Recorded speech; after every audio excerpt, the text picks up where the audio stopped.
After my husband passed, my daughter told me, get a job or end up on the street. With no choice, I took a job caring for a paralyzed billionaire. But on my very first night there, something happened that made me freeze. And soon enough, the greedy one came crawling back. You know, the funeral flowers were still wilting on Dante's grave when my daughter, Harlow, delivered her ultimatum. I was standing in my kitchen, the same kitchen where I'd cooked thousands of meals for my family, when Harlow walked in with that look on her face, the one that meant she'd already made up her mind, and my feelings didn't matter. Mom, we need to talk. She set her designer purse on the counter with a sharp click. At 42, Harlow had inherited her father's strong jawline, but none of his warmth. This arrangement isn't working anymore. I was still wearing my black dress from the cemetery, still feeling the raw weight of saying goodbye to Dante after 45 years of marriage. My hands trembled as I reached for the coffee pot. What arrangement, honey? You living here in my house? Her voice was crisp, businesslike. Daddy left everything to me, remember? And I can't afford to support you anymore. The coffee cup slipped from my fingers, shattering against the tile floor.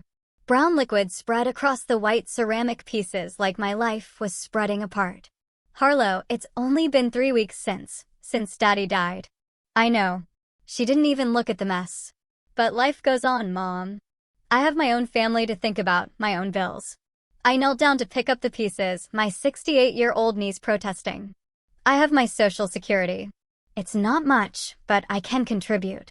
$800 a month? Harlow laughed, but there was no humor in it. That doesn't even cover the utilities. Look, I've been thinking about this. And I have a solution. I stopped cleaning and looked up at her. My daughter, the baby I'd rocked through countless sleepless nights. The little girl who used to crawl into my bed during thunderstorms. What kind of solution? There's a job. Private nursing. The pay is excellent. She pulled out her phone and showed me a listing. This man needs round-the-clock care. You were a nurse before you married Daddy. It's perfect. My stomach dropped. Harlow, I haven't worked as a nurse in over 40 years. Medicine has changed. I wouldn't even know how to. It's not medical nursing, Mom. It's more like companionship, helping with daily activities. You can do that. She was already scrolling through her phone. I already contacted them. You have an interview tomorrow. I stood up slowly, ceramic shards still cutting into my palm. And if I don't get the job? Harlow finally looked at me, and I saw my answer in her eyes before she spoke. Then you'll need to find somewhere else to live. I'm sorry, Mom, but I can't carry you forever. A familiar stranger the next morning, I found myself standing outside a mansion that looked like something from a movie. The driveway alone was longer than our old street. My hands shook as I rang the doorbell, and I wondered how my life had come to this. At 68, I was applying for a job I wasn't qualified for because my own daughter had thrown me out. A stern-looking woman in her 50s answered the door. Mrs. Thompson, I'm Patricia, Mr. Hawthorne's house manager. Please come in. The inside of the house was even more intimidating than the outside. Marble floors, crystal chandeliers, artwork that probably cost more than I'd made in my entire nursing career. Patricia led me through hallways lined with portraits of people who looked like they'd never worried about money a day in their lives. Mr. Hawthorne requires assistance with most daily activities, Patricia explained as we walked. He's paralyzed from the waist down following an accident 5 years ago. The position includes room and board, plus a very generous salary. We stopped outside a set of double doors. Before we go in, I should warn you, Mr. Hawthorne can be difficult. He's had 17 caregivers in the past 2 years. My heart sank. 17 caregivers? What had I gotten myself into? Patricia opened the doors to reveal a massive library with floor-to-ceiling windows overlooking perfectly manicured gardens.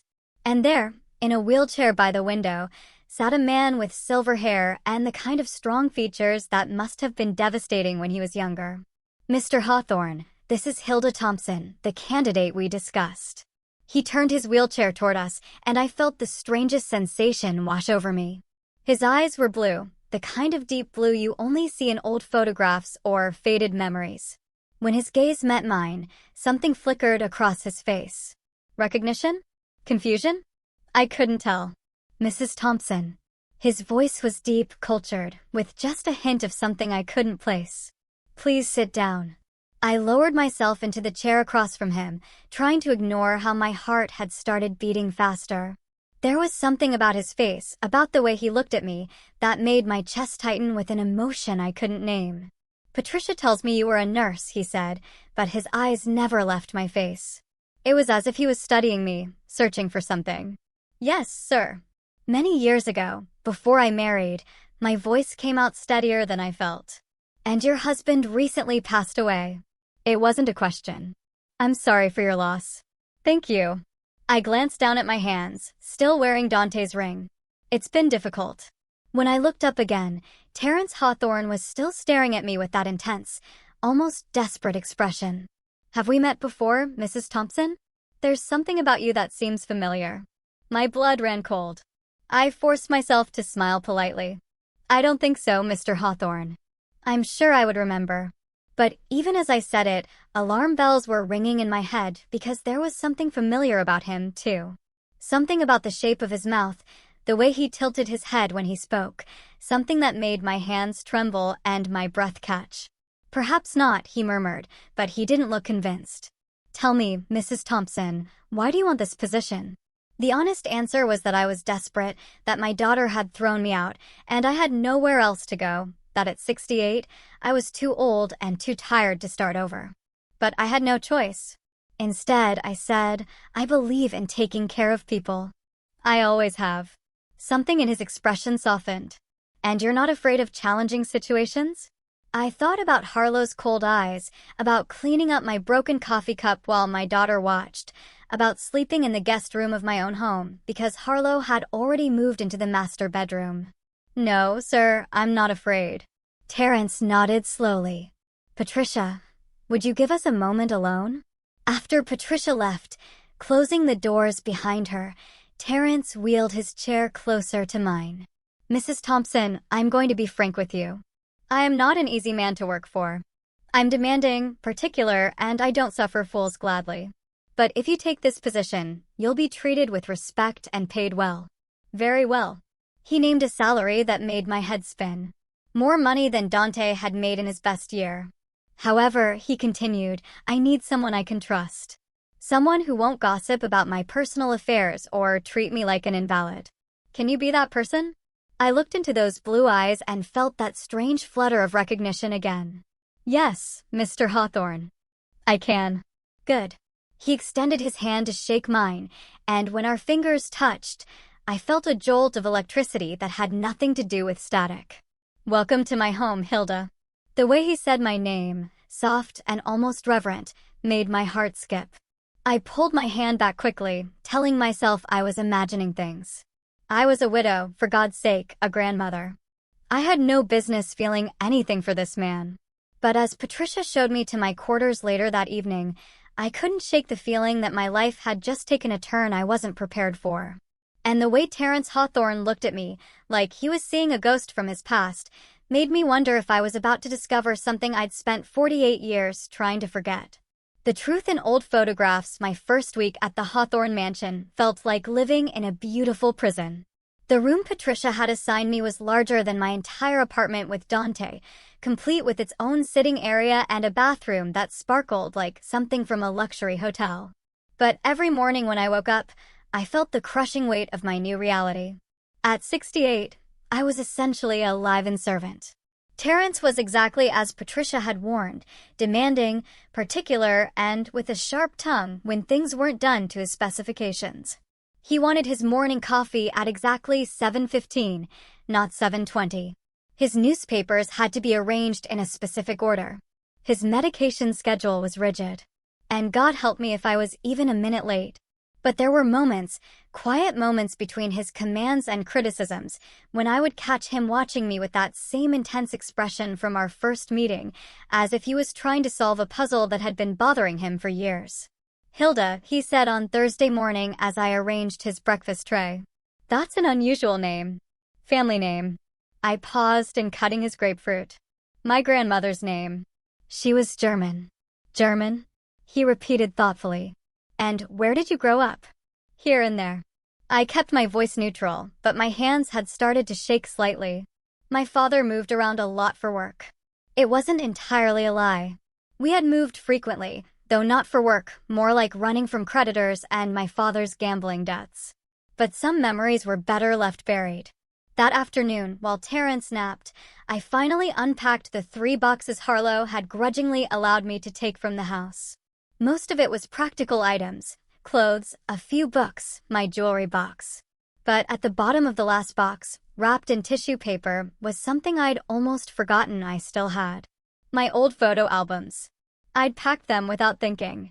Probably because they were sitting on my nightstand after I'd been looking through them during those first lonely nights after Dante's funeral. Now, sitting in the elegant chair by my bedroom window, I unwrapped them with trembling fingers. The first album was from my marriage to Dante.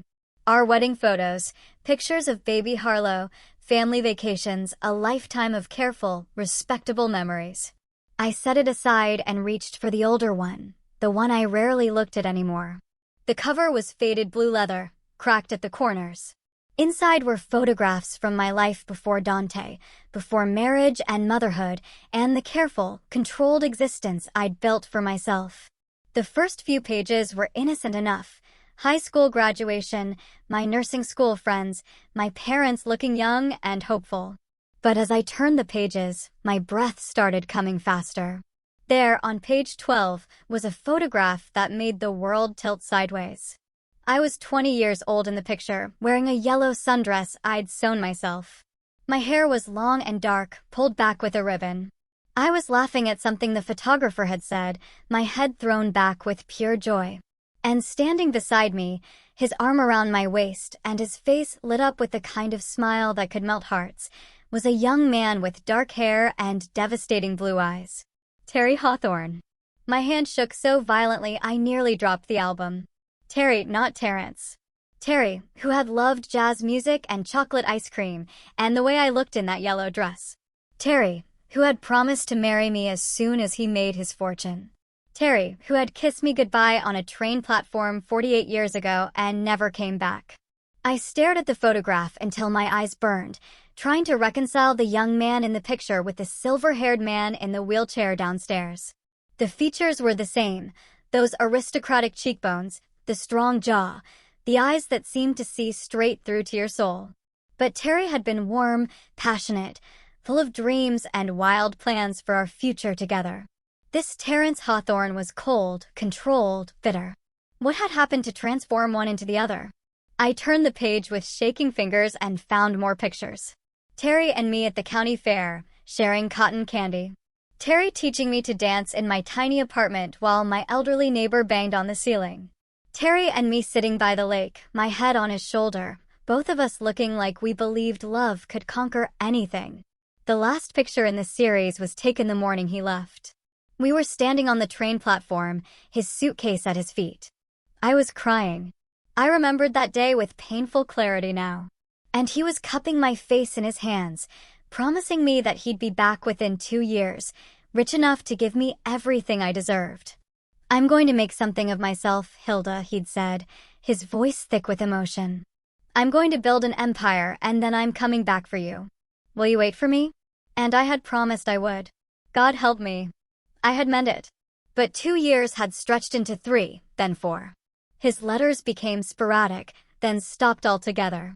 I'd heard rumors that he'd made it big in real estate, but by then I'd met Dante, sweet, steady Dante, who loved me without conditions, who didn't need to conquer the world to prove his worth. I'd married Dante 6 months before Terrence had finally sent word that he was coming home. The letter was still there, tucked behind the last photograph. I pulled it out with trembling fingers, though I knew every word by heart. "My dearest Hilda," it began in his bold handwriting. "I've done it. Everything I promised you and more. I'm coming home next month, and then we can finally begin our life together.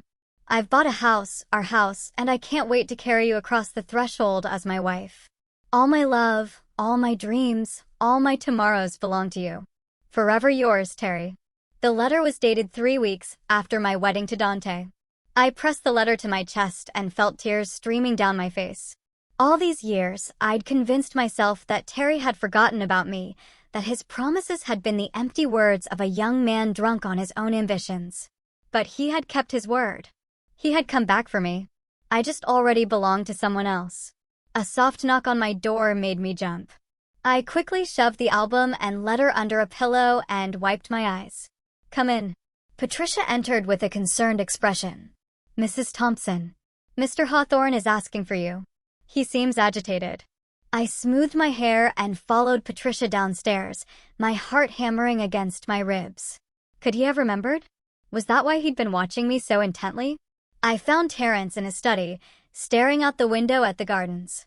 When he heard my footsteps, he turned his wheelchair around, and I saw something different in his expression. Not the cold control I'd grown accustomed to, but something raw, more vulnerable. "Hilda," he said quietly, "I need to ask you something, and I need you to tell me the truth." I clasped my hands in front of me to hide their trembling. "Of course, Mr. Hawthorne. Have you ever been to Millbrook? It's a small town about 2 hours north of here." My breath caught. Millbrook was where I'd grown up, where I'd met Terry, where I'd fallen in love for the first time. I'm not sure, I lied, but my voice betrayed me. Terrence studied my face with those piercing blue eyes. "There was a diner there, Murphy's, I think it was called, and a little lake where young people used to go on Sunday afternoons." I felt the color drain from my face. Murphy's Diner, where Terry had bought me cherry Coke and told me jokes that made me laugh until my sides hurt. The lake where he'd first kissed me under a canopy of stars. "Mr. Hawthorne, I think perhaps you're confusing me with someone else." But even as I said it, I could see in his eyes that he wasn't confused at all. The mask of cold control was slipping, revealing the man I'd once loved with every fiber of my being. "Perhaps," he said softly, but his gaze never left my face. "Perhaps I am." As I turned to leave, I heard him whisper something that made my knees nearly buckle. "Yellow dress. You always looked beautiful in yellow." I didn't sleep that night. Every time I closed my eyes, I saw Terry's young face in those photographs. Heard his voice promising to come back for me. And downstairs, the man he'd become was probably lying awake, too, piecing together the same memories that were tearing my heart apart. By morning, I'd made a decision. I couldn't keep pretending.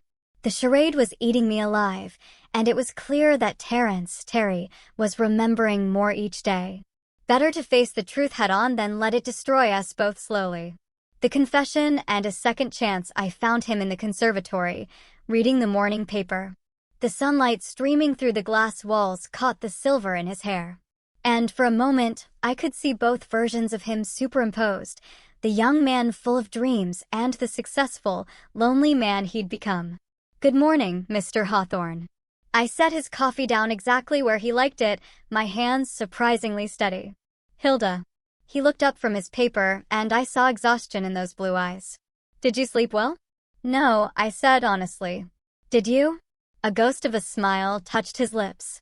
"No, I kept thinking about yellow dresses and cherry Coke at Murphy's Diner." My breath caught. There was no point in denying it anymore. The cherry Coke was too sweet. "You always said I should get vanilla, but I was stubborn." Terrence closed his eyes, and when he opened them again, they were bright with unshed tears. "Hilda Marie Brennan, you wore your grandmother's locket and had a scar on your left knee from falling off your bicycle when you were 8. I touched my throat automatically where the locket used to rest. You gave me a ring, a little silver band with a promise that someday you'd replace it with diamonds. I still have it." His voice was barely a whisper. "I've carried it with me for 48 years. We stared at each other across the space that separated us. Not just the few feet between his wheelchair and where I stood, but the decades of different lives, different choices, different kinds of love. "Why didn't you tell me who you were?" he asked. I sank into the chair across from him, suddenly feeling every one of my 68 years. "Because I was afraid. Because I'm not the girl you remember anymore." I took a shaky breath. "Because you're not the boy I remember either." Terrence nodded slowly. "When I came back and found out you'd married Dante Thompson, I wanted to hate you. I told myself you'd never really loved me, that you'd just been waiting for someone better to come along. That's not true." The words came out more forcefully than I'd intended. "I waited, Terry. I waited until I couldn't wait anymore. Your letters stopped coming and I thought. I wiped away a tear. I thought you'd forgotten about me. I never stopped writing, he said quietly. But my business partners convinced me that a small-town girl would hold me back. They intercepted my letters, told me you'd moved on. By the time I realized what they'd done, you were already married. The cruelty of it hit me like a physical blow. All those years of wondering, of feeling abandoned, when Terry had been trying to reach me all along. I hired a private investigator to keep track of you, Terrence continued. I know it sounds terrible, but I needed to know you were happy. I knew when Harlow was born, when you moved to the house on Maple Street, when Dante got promoted at the bank. I even knew when he got sick. I stared at him, shocked. You've been watching me for 48 years? From a distance. I never interfered, never tried to contact you. I needed to know you were all right. He reached into his jacket pocket and pulled out a small velvet box. And I kept hoping that someday, somehow, fate would bring you back to me. With trembling hands, he opened the box to reveal the silver ring he'd given me all those years ago. The one I'd returned to him in tears the day before my wedding, unable to bear wearing another man's promise, while pledging my life to Dante. You kept it, I whispered. I kept everything. Every photo, every letter you wrote me, every memory. He looked down at the ring. I never married, Hilda. I told myself it was because I was too focused on business. But the truth was simpler than that. No one else was you. The weight of his words settled between us like a stone dropping into still water. 48 years of loneliness, of building walls around his heart, of watching the woman he loved live her life with someone else. Terry, I didn't know what to say. How do you apologize for a lifetime of separation that neither of you chose? I don't blame you, he said quickly. You made the right choice. Dante was a good man. He loved you the way you deserve to be loved, and he was there when I couldn't be. I've made my peace with that. Have you? I asked softly. Because the man I've been working for these past weeks doesn't seem at peace with anything. Terrence's jaw tightened. The accident changed me. 5 years ago, I was still holding on to the fantasy that maybe someday we'd meet again, that maybe there could be some kind of second chance. Then I woke up in a hospital bed, paralyzed from the waist down, and I realized how foolish I'd been. What could I offer you now? A broken man in a wheelchair. Stop. I stood up abruptly, anger flaring in my chest. Just stop. Do you think I'm so shallow that your legs matter more than your heart? Do you think I'm the kind of woman who would turn away from someone I cared about because they needed help instead of being able to give it? He looked startled by my vehemence. Hilda, I loved you, Terry. Not your potential fortune. Not your grand plans for the future. I loved the boy who brought me wildflowers because he couldn't afford roses. The boy who held me when I cried about my father's drinking. The boy who believed in dreams so fiercely that I couldn't help but believe in them too. I was crying now. 48 years of suppressed emotions pouring out of me like water through a broken dam. And if that boy is still in there, somewhere, then everything else is just details. Terrence reached for my hand, and I let him take it. His fingers were older now, marked with age spots and thinner than I remembered, but his touch still sent electricity through my veins. He's still here, he said quietly, buried under a lot of bitterness and disappointment, but still here. The question is, what do we do now? I looked around the conservatory at the life of luxury he'd built around himself. Then I looked back at his face, searching for the answer to a question I'd been afraid to ask. Are you happy, Terry? Really happy. He was quiet for a long moment. I was successful. I was respected. I had more money than I could spend in 10 lifetimes. He paused. But happy? No. I don't think I've been truly happy since the day I left you on that train platform. Then maybe, I said carefully, it's time to stop punishing ourselves for choices we made when we were different people. Maybe it's time to see what the people we are now could build together. Terrence brought my hand to his lips and kissed it gently. Would you be willing to try? Not as my nurse, but as whatever we could be to each other. I thought about Harlow, about the cold house where I was no longer welcome. I thought about the lonely apartment I'd been planning to find, about spending my remaining years in solitude. Then I looked at the man who had loved me faithfully for nearly 5 decades, even from a distance. Yes, I whispered. I'd like to try. But even as the words left my lips, I knew our path wouldn't be easy. Harlow would have something to say about this arrangement, and I doubted it would be congratulatory. My daughter had never approved of anything that took attention away from her own needs, and she certainly wouldn't approve of her mother finding love again. The thought of facing Harlow's reaction made my stomach clench with anxiety. But for the first time in weeks, I also felt something else. Hope. Maybe it wasn't too late for second chances after all. The confrontation and the truth revealed 3 weeks after our confession in the conservatory. Terry asked me to move into the master wing of the house, not as his caregiver, but as his companion. The word felt strange on my tongue when I repeated it to myself. Companion. It sounded so much more meaningful than employee, yet not quite as binding as the words we'd once dreamed of using. You don't have to decide right now, he said over dinner in the smaller dining room we'd started using instead of the formal one. But Hilda, I want you to know that this isn't about convenience or loneliness. This is about the life I should have been living all along. I set down my fork, my appetite suddenly gone. Terry, I need to tell you something about Harlow. His expression grew serious. What about her? She doesn't know who you are. When she found this job for me, she just saw dollar signs. A wealthy man who needed care. A mother she wanted out of her house. She has no idea about our history. Terry nodded slowly. And you think she'll have a problem with our arrangement? I laughed, but there was no humor in it. My daughter threw me out 3 weeks after her father's funeral. She cares about exactly 2 things, her own comfort and other people's money. When she finds out I'm living here as more than hired help, she's going to assume I'm after your inheritance. Are you? Terry asked quietly. I looked at him in shock. How can you even ask that? Because 48 years is a long time, Hilda. People change, and my wealth. He gestured around the elegant dining room. It has a way of changing how people see me. I stood up abruptly, hurt flashing through me like a knife blade. If that's what you think of me, then maybe this was a mistake. Sit down. His voice was gentle but firm. Please. I had to ask.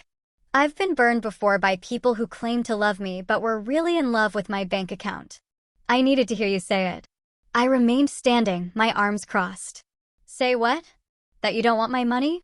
That you're here because of who I am, not what I have. I shouldn't have to say it. You should know it. Terry reached for my hand, but I pulled away. You're right. I should, and deep down I do. But Hilda, you have to understand. When you have this much money, you start to question everyone's motives, even the people you love most. I felt my anger deflate slightly. Is that really how you've lived all these years, not trusting anyone? Pretty much. He looked down at his hands. It's a lonely way to live, but it seemed safer than being hurt again. I sat back down, studying his face, the lines around his eyes, the way his mouth turned down at the corners. This was what success without love had done to him, turned him into a suspicious, isolated man who questioned even the purest emotions. For the record, I said quietly, I don't want your money. I want you to leave every penny to charity if it makes you happy. I have my Social Security and a small pension from the hospital where I worked before Harlow was born. It's not much, but I've lived on less. Relief flooded his features. I'm sorry I had to ask. Don't apologize. Just don't ask again. I picked up my fork and took a bite of the salmon Patricia had prepared. Now, about Harlow.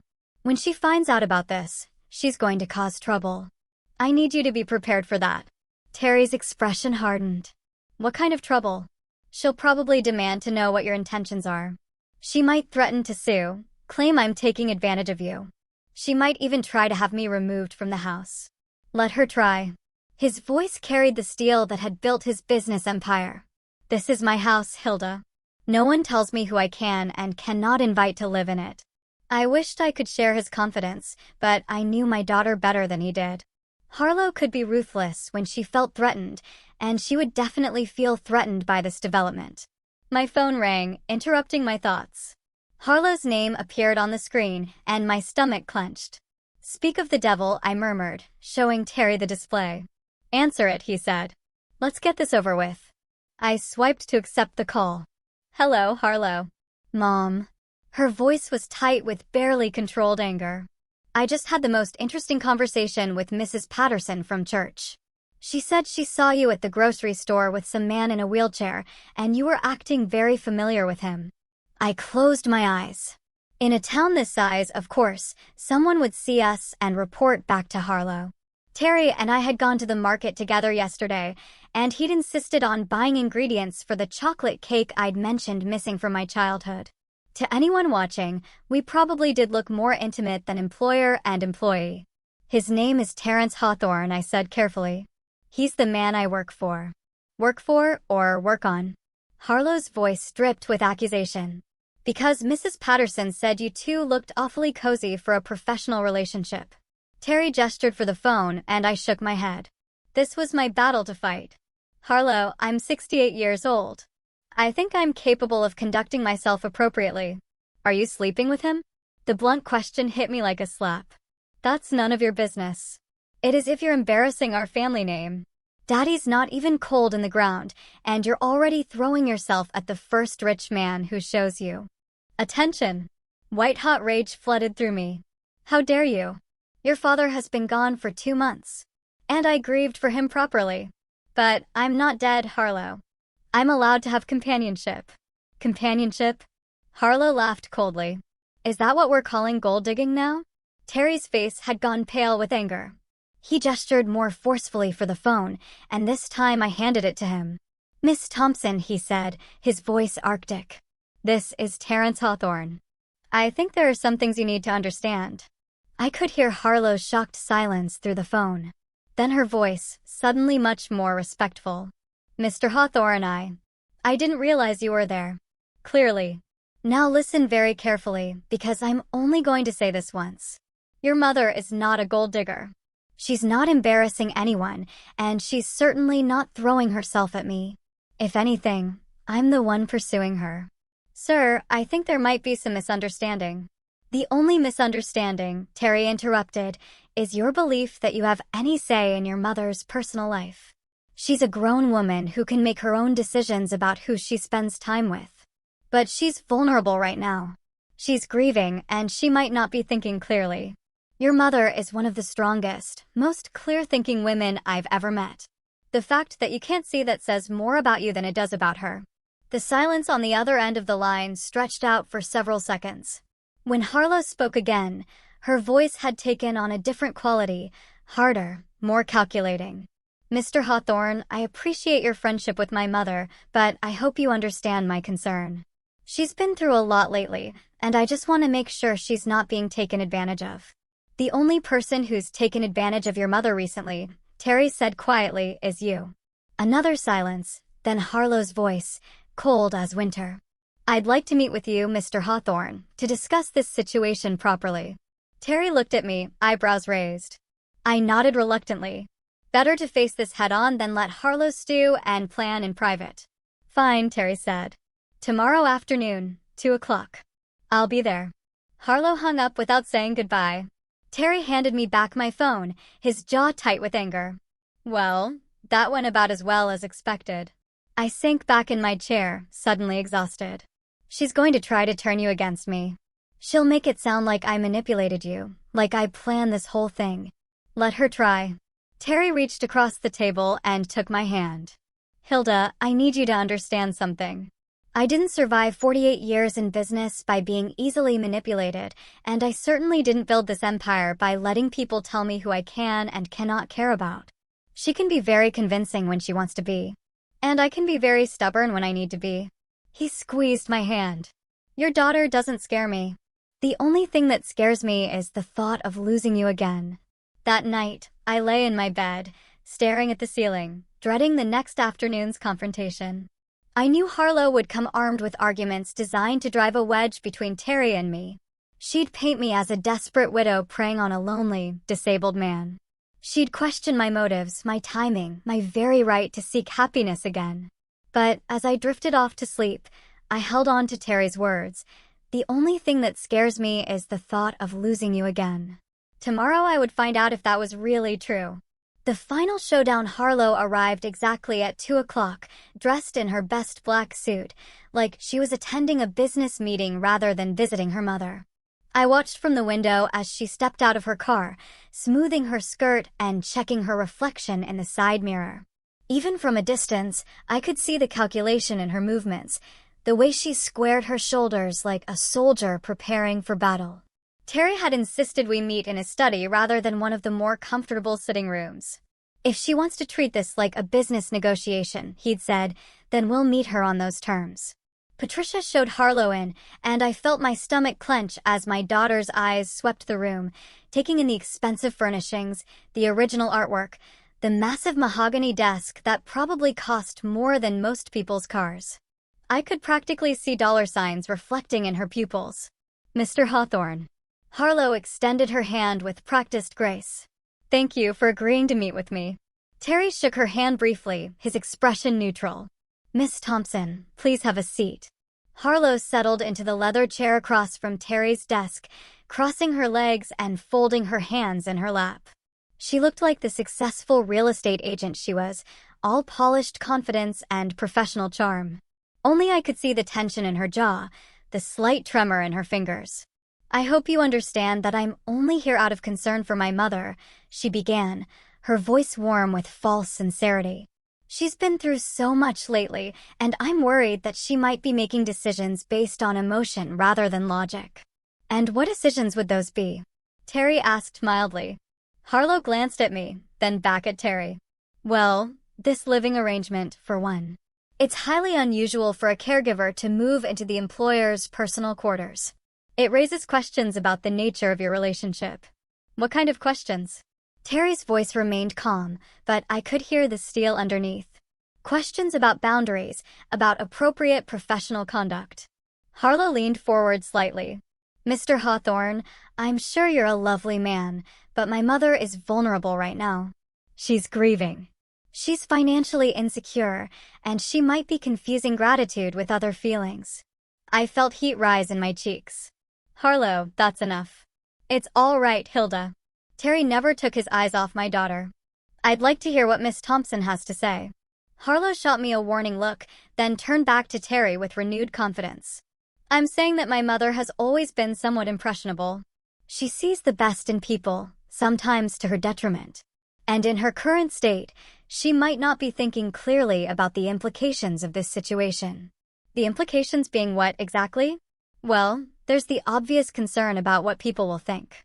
A widow moving in with a wealthy man so soon after her husband's death. It doesn't look good. Harlow's voice took on a concerned, caring tone that made my skin crawl. And then there's the question of what happens when this arrangement ends. Will my mother be left with nothing again? Will she have to start over once more? Terry leaned back in his wheelchair, his fingers steepled in front of him. Those are interesting points. Tell me, Miss Thompson, what do you think would be best for your mother? Harlow's eyes lit up, thinking she'd found an opening. I think she should come home, back to her family, where she belongs, where she can grieve properly and make rational decisions about her future. And by home, you mean the house you inherited from your father? The house you asked her to leave? Harlow had the grace to look uncomfortable. That was a misunderstanding. I was emotional, dealing with my own grief. Of course, my mother is always welcome in my home. For how long? Terry asked quietly. I'm sorry. How long would your mother be welcome? Until you decide she's a burden again? Until the next time you need space for your own family. Harlow's mask slipped slightly, revealing the calculating woman underneath. Mr. Hawthorne, I don't think you understand the complexity of family relationships. Oh, I understand perfectly. Terry's voice cut through her words like a blade. I understand that you threw your mother out 3 weeks after burying her husband of 45 years.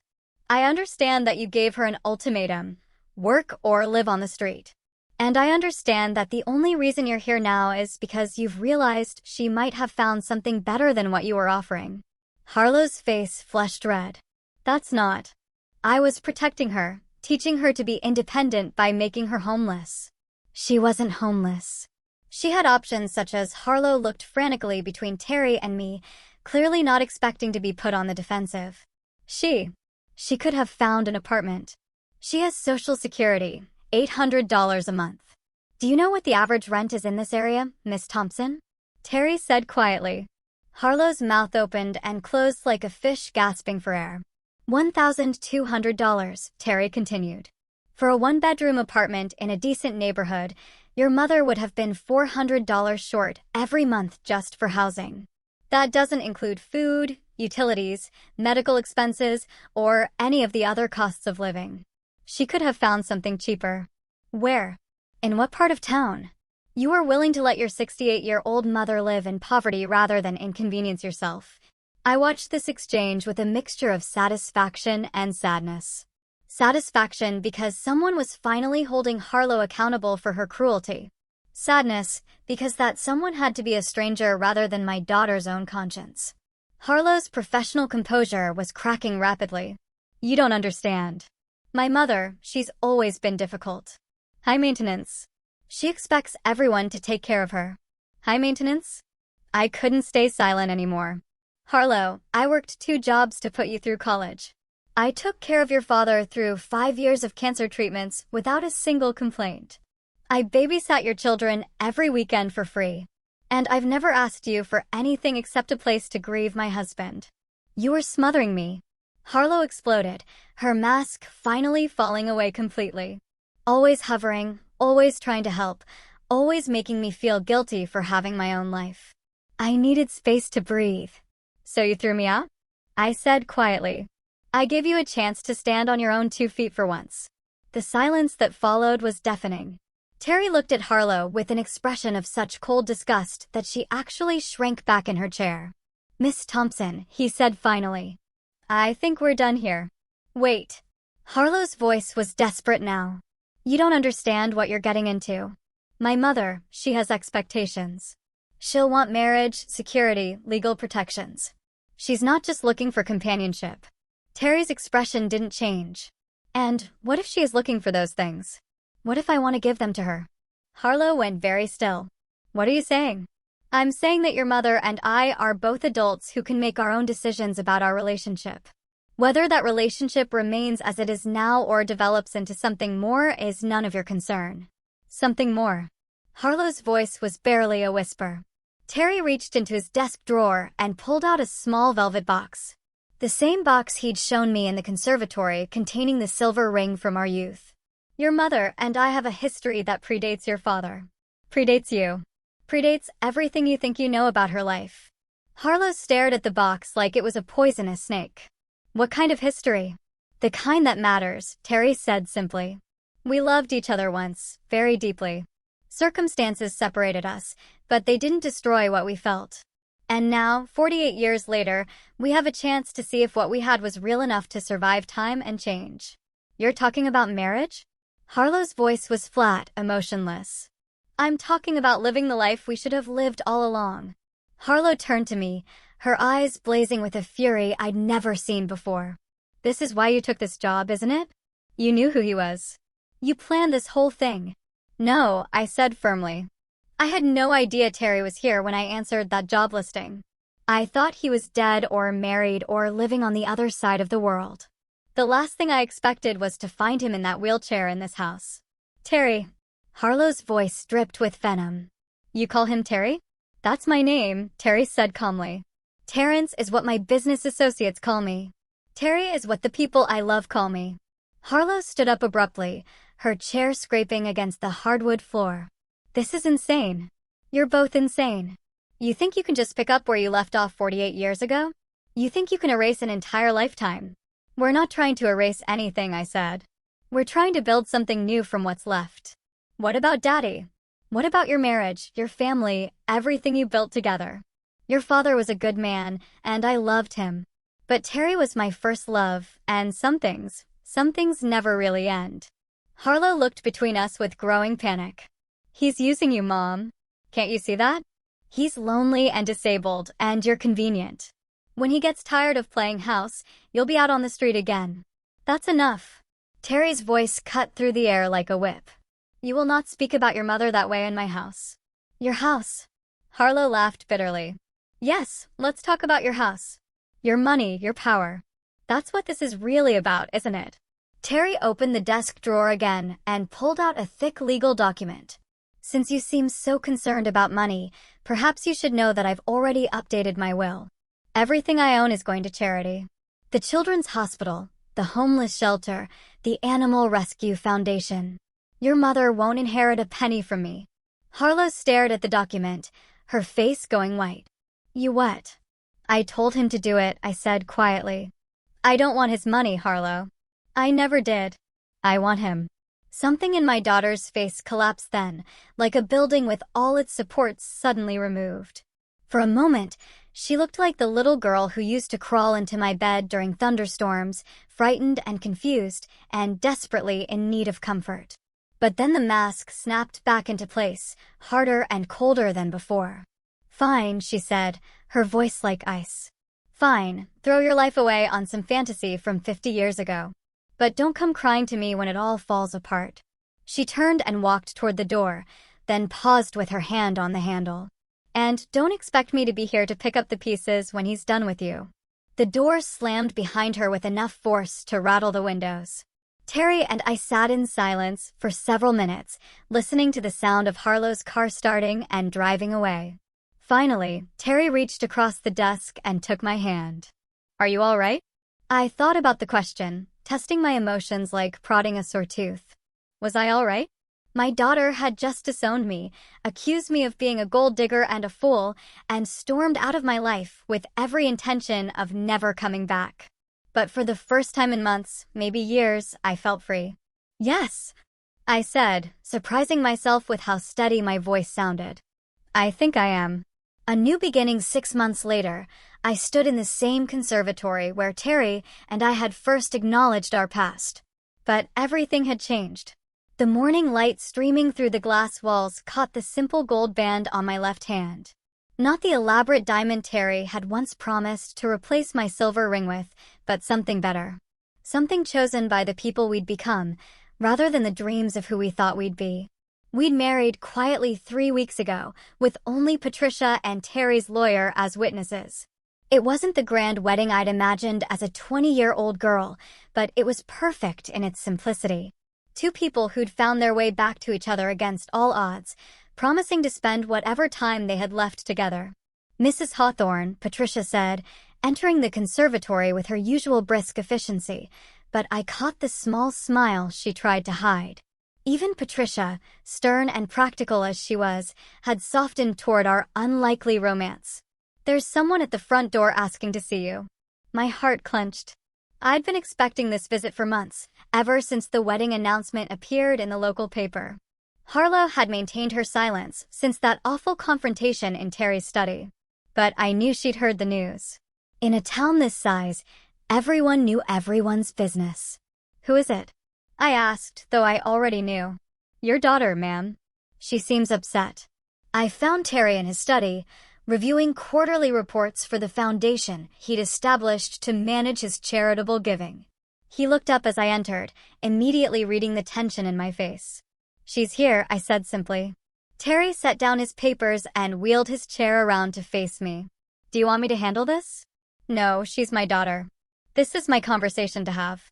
I smoothed my hands over my skirt, trying to calm my nerves. "But I'd like you to be there if you don't mind." "Of course." We found Harlow in the formal living room, perched on the edge of a velvet settee, like she was ready to bolt at any moment. She'd lost weight since I'd last seen her, and there were dark circles under her eyes that makeup couldn't quite hide. She looked older, more fragile, and for a moment, my maternal instincts kicked in. "Harlow." I kept my voice neutral, neither welcoming nor hostile. "Mom." She stood up, wrapping her arms around herself defensively. "Congratulations on your marriage." I heard it was lovely. It was. I settled into the chair across from her, Terry positioning his wheelchair beside me. Simple, but lovely. Harlow's eyes darted to our joined hands, to the matching gold bands we wore. "You actually did it. You actually married him." I did. For better or worse, richer or poorer, in sickness and in health. There was an edge to her voice, a bitterness that made my heart ache. "All of it," I said firmly. "Every vow, every promise." Harlow laughed, but it sounded more like a sob. "You know what the worst part is? I actually thought you might come back after the novelty wore off." After you realized what you'd given up, I thought you'd come home. This is my home now. With him." She looked at Terry with barely concealed resentment. "With a man you barely know anymore." "I know him better than you think," I said quietly. "And more importantly, I know myself better than I did 6 months ago." Harlow was quiet for a long moment, staring at the Persian rug beneath her feet. When she looked up again, her eyes were bright with unshed tears. "I've been thinking about what you said about Daddy and your first love and things never really ending." She took a shaky breath. "I went through Daddy's papers after you left. I found some letters." My breath caught. "What kind of letters?" "Love letters to someone named Jennifer. Dated from 2 years before he died." Harlow's voice was barely a whisper. "He was having an affair, Mom, for at least 2 years, maybe longer." The words hit me like a physical blow. Dante, my steady, faithful Dante, had been unfaithful. While I was caring for him through his illness, while I was holding his hand through chemotherapy and pretending not to notice how much weight he was losing, he was writing love letters to another woman. Terry's hand tightened around mine, grounding me, keeping me steady. "I'm sorry," Harlow continued. "I know it hurts, but I thought you should know that maybe your marriage wasn't as perfect as I always believed it was." I closed my eyes, processing this revelation. It should have destroyed me. It should have made me question everything I thought I knew about my life with Dante. Instead, I felt something unexpected, relief.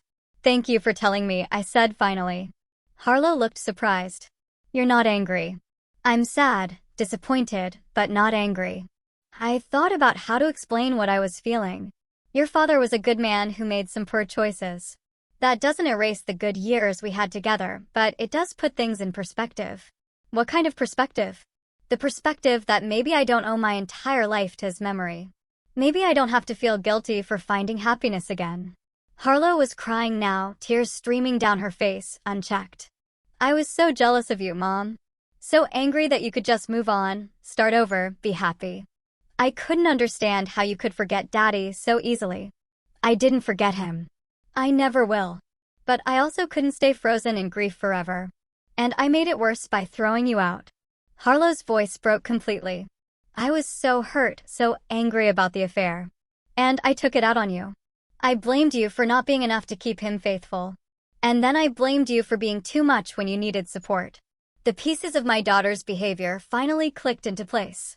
The sudden coldness after Dante's funeral, the cruel ultimatum, the desperate need to control my life. Harlow hadn't been protecting herself from my grief. She'd been drowning in her own anger and disappointment. "Oh, sweetheart." I stood up and moved to sit beside her on the settee. "You should have told me." "How could I? How could I tell you that your perfect husband was a cheater? That everything you believed about your marriage was a lie?" "It wasn't all a lie," I said gently. "The early years were real. The love was real, even if it changed over time. And you were real. The best thing that came out of that marriage." Harlow leaned against me. And for the first time in months, she felt like my daughter again instead of a stranger wearing a familiar face. "I've been so awful to you," she whispered. "You've been hurting. There's a difference. Can you forgive me?" I looked across the room at Terry, who was watching us with quiet understanding. He nodded slightly, encouraging me to follow my heart. "I forgive you," I said. "But things can't go back to the way they were. I'm not the same person I was 6 months ago. And neither are you." Harlow pulled back to look at me. "What does that mean?" "It means that if you want to be part of my life, you need to accept my choices, all of them. You need to respect my marriage, my husband, and my right to be happy. And if I can't, then we'll love each other from a distance. I won't let anyone, not even you, make me feel ashamed of the life I'm building." Harlow was quiet for a long time, considering my words. Finally, she turned to Terry. "I owe you an apology too," she said. "I said terrible things about you, about your relationship with Mom. I was wrong." Terry inclined his head graciously. "Grief makes us all say things we don't mean. Do you really love her?" "With everything I have," Terry said without hesitation. "I've loved her for 48 years. Finding her again is the greatest gift I've ever received." Harlow looked between us, taking in the way Terry's eyes softened when he looked at me. The way my hand automatically sought his whenever I was nervous or excited. Slowly, something in her expression shifted. "I can see it," she said wonderingly. "The way you look at each other. It's like you're the only two people in the world." "Sometimes it feels that way," I admitted. Harlow was quiet again, then asked, "Are you happy, Mom?" "Really? Truly happy?"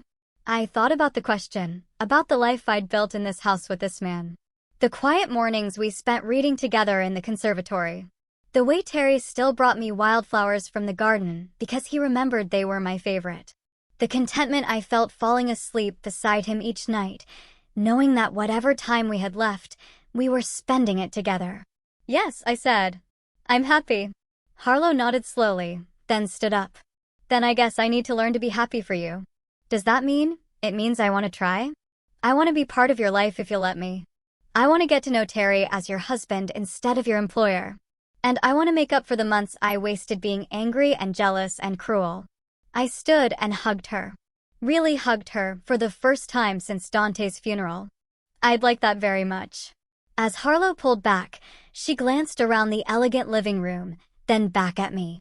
"This is really your home now." "It is. And you're really Mrs. Hawthorne." "I am." She smiled then. The first genuine smile I'd seen from her in over a year. "It's going to take some getting used to, but Mom, yes, you deserve this. You deserve to be loved and cherished and spoiled a little bit." I'm sorry it took me so long to see that. After Harlow left, promising to call soon and asking if she could bring her children to meet their new step-grandfather, Terry and I sat together in the garden, watching the sunset paint the sky in shades of gold and rose. "Do you think she means it?" I asked about wanting to rebuild our relationship. "I think she's her mother's daughter," Terry said. "Which means she's stronger and more forgiving than she gives herself credit for." I leaned back in my chair, feeling the last of the tension leave my shoulders. For the first time in years, all the pieces of my life seemed to be falling into place. "Terry," I murmured. "Thank you for fighting for us, for not giving up when things got complicated." He brought my hand to his lips and kissed it softly. "Thank you for taking a chance on an old love with an older man. For seeing past the wheelchair and the walls I'd built around my heart. We're quite a pair, aren't we? Two people in their 70s, starting over like teenagers." "The best kind of pair," Terry said. "The kind that knows how precious love really is and doesn't waste time taking it for granted." As the stars began to appear in the darkening sky, I thought about the journey that had brought me here. The pain of losing Dante. The humiliation of being cast out by my own daughter. The fear of starting over with nothing but my memories and my pride. But sometimes, I realized, you have to lose everything to find what you were really looking for all along. And sometimes the love you thought was lost forever has just been waiting patiently for you to come home. Now, I'm curious about you who listened to my story. Please do comment which part you liked the story, and please do subscribe for more videos on daily biases.